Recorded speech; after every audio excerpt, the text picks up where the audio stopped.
काय काय नेमकी जायची बातचीत? जे शिरोळी पुलाची हातकणंगले येथील जी घटना आहे, मला खात्री आहे की 2 डझनहून अधिक मुलींना त्यांनी फसवलं आहे. हे माफी हे एक नाटक आहे. इश्यू संपवण्यासाठी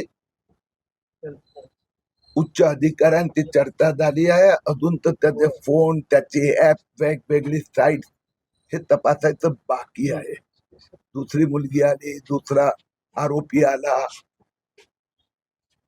कारण महाराष्ट्रात गेले 1 महिन्यात, एप्रिल महिन्यात हे 6वं अशा प्रकारचं प्रकरण बाहेर आले आणि सगळ्या ठिकाणी कुठे 2 डझन, कुठे 12 डझन, सगळ्या ठिकाणी कोण आहे?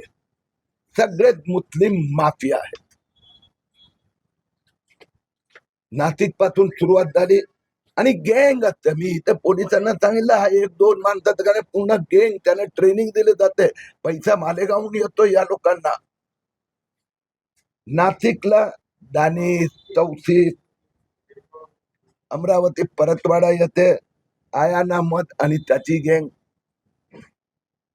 अग्रीपाडा, महालक्ष्मी, तिथे पण मी परवा जाऊन आलो. तिथेही मोर देन 1 डझन, 2 डझन मुलीची नावं बाहेर आली आहेत. तिथे अशरफ सिद्दीकी, घाटकोपरला फिरोज इक्बाल, तो मीरा रोडला जो प्रसंग झाला थोडा वेगळा पण त्याच पद्धतीचा धर्म जिहादवाला तो जय जुबेर, आणि इथे शाहिद चांदे.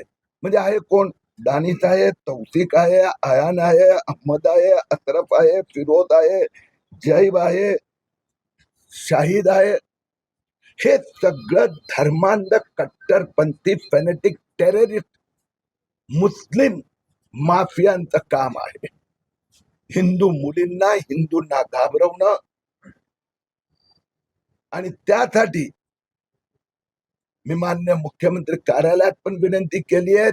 SIT सगळ्या ठिकाणी होत आहेत, पण या सगळ्यांचं सामूहिक अध्ययन झालं पाहिजे.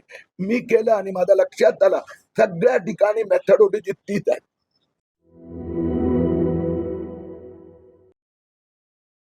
आविष्कार इन्फ्रा तुम्हाला देत आहे विविध लोकेशन्सवर NA प्लॉट्स आणि प्राइम फ्लॅट्सचे प्रोजेक्ट.